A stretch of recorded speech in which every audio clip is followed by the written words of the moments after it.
Hola, buenas tardes, bienvenidos sean. El día de hoy les vamos a presentar las formas para dar terminada una sociedad mercantil, esto en materia del derecho mercantil. Y bueno, el día de hoy seré su acompañadora en esta presentación. Soy Dalia Evelyn Loaiza Pérez y bueno, estoy en compañía de otras de mis dos compañeras que se presentarán a continuación.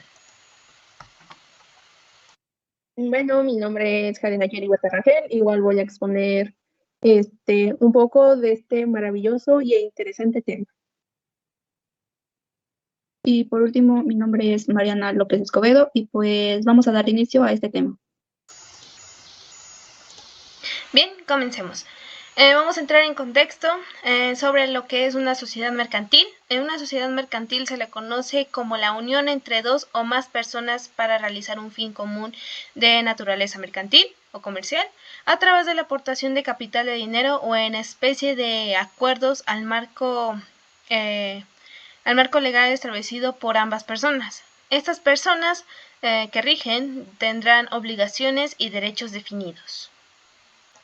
Bien, en la Constitución se considera como el acto a través del cual una sociedad mercantil llega a tener vida y adquiere personalidad en el ámbito en el que se va a desenvolver. Esto se hace a través de un acto jurídico en donde depende de dos cosas, de la cual la primera, la Constitución, es ante el federatario público, o también conocido como corredor público o notario. Y la segunda es una inscripción en el registro público de la propiedad y el comercio. Esto se puede ver en el artículo número 5 de la Ley General de Sociedades Mercantiles. Además que cabe destacar que esto es un requisito, el cual es la inscripción del registro público de comercio. Se debe tener una autorización del Estado por parte de la Secretaría de Comercio. Y esto es importante ya que las sociedades que carecen de estos requisitos se les conoce como sociedades irregulares. Bien, tenemos derechos y obligaciones de una sociedad mercantil. Aquí, las sociedades mercantiles, al estar dotadas de personalidad y patrimonio propio, como cualquier otro sujeto de derecho, responde del cumplimiento de sus obligaciones con todos sus bienes, con excepción de aquellos que, conforme a la ley, son ineables o no embargables. Es decir, es una persona distinta a las de sus socios. Bien, y tenemos aquí dos tipos de sociedades, la primera es la sociedad anónima, la cual tiene dos derechos. El primero es corporativo. Aquí los socios tienen el derecho de participar en la sociedad mediante el voto y también pueden ocupar cargos en la administración o vigilancia de la sociedad. Al igual tiene un derecho patrimonial en el cual los socios pueden participar de las utilidades de la sociedad que obtenga de manera anual. Bien, la sociedad de responsabilidad limitada tiene como derechos el poder participar en el reparto de beneficios sociales obtenidos a través del ejercicio anual respectivo. También tiene derecho a la asistencia a la Junta General y al voto en los acuerdos que se hagan, al igual que el derecho a ser elegido como administrador de dicha sociedad. Y en obligaciones tiene derecho a los bienes correspondientes a la participación social, al igual que realizar prestaciones distintas de las aportaciones establecidas en los estatutos de la sociedad. Y por último tenemos como la sociedad cooperativa, aquí en la cual tiene solamente derechos, los cuales pueden ser liquidar el valor de los certificados de aportación dentro de los plazos señalados, concurrir a las asambleas generales, obtener préstamos de emergencia cuando se organiza una sección de ahorro, recibir la cuota proporcional que le corresponda de acuerdo a lo establecido en la ley y el reglamento de la sociedad, solicitar de obtener toda clase de información respecto a las actividades de la sociedad. En sí podemos ver que cada uno establece sus distintos derechos y obligaciones que tienen cada persona dentro de esta sociedad, al igual que tienen de manera que se rigen dentro y fuera del entorno en que se van a desarrollar las sociedades. Bien, la representación. Aquí la representación puede decirse que es una institución jurídica la cual permite a una persona actuar en nombre y en interés de otra. Por ello implica entonces la actuación de nombre de otro, cuyos efectos directos se causarán y verán reflejados en el patrimonio del representado. Aquí tenemos también clases de representaciones, son tres. La representación legal, esta es donde la ley le concede principalmente a las personas físicas incapaces y para administrar cierto tipo de patrimonios en momentos legales previstos por la propia ley. Por ello es indispensable y también permanente, irrenunciable, irrevocable y además que abarca la esfera patrimonial y no patrimonial del representado, ya que incluye los derechos de personalidad. Otra es la representación voluntaria, la cual es la que principalmente se han otorgado a personas capaces para que las representen a otras personas capaces. En sí, representación de representación. Y finalmente tenemos como la representación orgánica, la cual solamente ha sido otorgada y diseñada para las personas morales. Y bien, esto ha sido todo de mi parte, las dejo con mi compañera Jade. Bueno, ahora vamos a ver de cómo se disuelve y se liquida una sociedad. El procedimiento de disolución y liquidación de una empresa se realiza mediante el acuerdo, disolución y liquidación de la Junta de Accionistas, elevado al público ante el notario y registrado en el registro civil. Las sociedades de capital se disolverán en pleno derecho en los siguientes casos. Uno, por el transcurso del término de duración fijado en los estatus.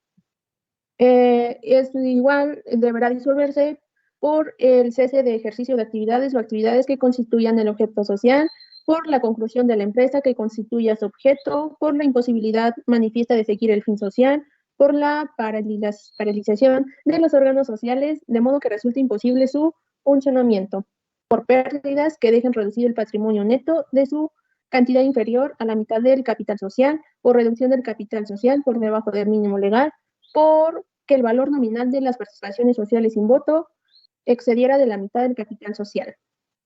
Y por último, por cualquier otra cosa establecida en los estatus. Bien, para disolverse esta sociedad existen dos motivos, que uno es por el imperativo legal y otra por el acuerdo de Junta General, que lo legal, como su nombre lo dice, pues por bajo normativas, y la Junta General, pues simplemente porque los socios están de acuerdo en darse de baja, bueno, ya terminar esta sociedad. Ahora pasamos a lo que es la liquidación. La disolución de la sociedad abre el periodo de liquidación. Uno, la sociedad disuelta conservará su personalidad jurídica mientras la liquidación se realiza. Y por otra parte, los administradores cesarán su cargo y no tendrán poder de representación.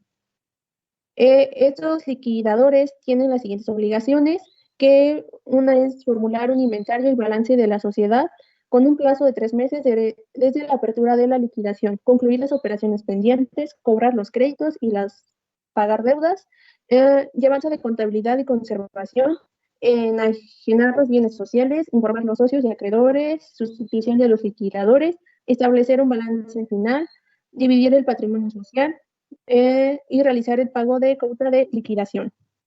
Lo que es la extinción, ya una vez concluidas las operaciones de liquidación, los liquidadores someterán a la aprobación de la Junta General con un balance final, un informe completo de dichas operaciones. Los liquidadores otorgarán escritura pública de extinción de la sociedad que se inscribirá en el registro mercantil. Y las obligaciones más importantes de estos liquidadores son 3: elaborar el balance de liquidación, repartir los bienes de la empresa y asegurarse que se cumplan todos los requisitos formales. Ahora pasamos de cómo los pasos para seguir y disolver una sociedad. Uno, en primer lugar, es la elaboración del balance de liquidación. 2, acuerdo de disolución con el reparto del patrimonio entre los socios. 3, elevación al público de acuerdo ante el notario. 4, presentación de la escritura de disolución. 5, adjudicación efectiva de los bienes. 6, el pago del ITP, impuestos de transmisiones patrimoniales, por el 1% del patrimonio neto del balance de liquidación. 7, baja censal de Hacienda y nombramiento de sucesores. 8, baja la seguridad social. Y 9, por último, si hay inmuebles o vehículos que adjudiquen a los socios, simplemente se cambia la titularidad en cada uno de los mismos organismos correspondientes. Algunos aspectos legales para liquidar y disolver una sociedad, se tendría que ir al Real Decreto Legislativo, en la cual concretamente y específicamente se menciona entre los artículos 360 sobre disolución en pleno derecho, hasta el artículo 368 por disolución por mero acuerdo de la Junta General. Y esto sería todo de mi parte y los dejo en voz de mi compañera. Bueno, ahora hablaremos de lo que es la disolución de una sociedad. Esta se lleva a cabo cuando no se puede realizar nuevas operaciones y existen diversas clases de disolución, en las cuales destacan 2, que son las voluntarias y las legales, en las cuales las voluntarias, las derivadas de casos no específicos por la ley, nacen del acuerdo entre los socios. Y las legales son aquellas que están establecidas en la Ley General de Sociedades Mercantiles. Ahora vamos a ver las causas legales de la disolución. Es la expiración del término fijado en el contrato social, también la imposibilidad de seguir llevando a cabo el objeto principal de la sociedad o por quedar consumado. También por un acuerdo mutuo entre los socios tomando de la conformidad con el contrato social y de la ley. y que el número de accionistas se llega a ser inferior al mínimo previsto de la ley, y por último, la pérdida de 2/3 partes del capital social. Ahora, la disolución se puede dividir en dos, que es la disolución parcial y la disolución total, en cual algunas de las características de la disolución parcial son la exclusión, también la separación de los socios. Entre las causales de separación de los socios que la Ley General de Sociedad Mercantil permiten están pues la sociedad en nombre colectivo y sociedad de responsabilidad limitada, la sociedad anónima y comandita por acciones, y la sociedad de capital variable. Y para la disolución total, podemos decir que es capaz de poner fin al contrato de sociedad que se ha celebrado entre dos o más personas, ya que se dan factores personales voluntarios o previstos en la ley. Y para terminar, vemos la diferencia entre disolución y liquidación. Pues la distinción de estos conceptos obedece a que los momentos jurídicos en que se generan en la disolución y en la sociedad pierden su capacidad jurídica por el incumplimiento del fin para que pues este se creó, pero también continúa con su personalidad jurídica hasta la conclusión del proceso del reparto de su patrimonio que se da con la liquidación. La existencia de un causal de disolución no sociedad no implica que se acabe inmediatamente la sociedad, sino que esta va a ser el punto de partida del proceso pues de liquidación. Y con esto terminamos el tema. Bueno, gracias por su atención. Espero que sea de su agrado y aquí cerramos el tema de las formas para dar terminada una sociedad en derecho mercantil.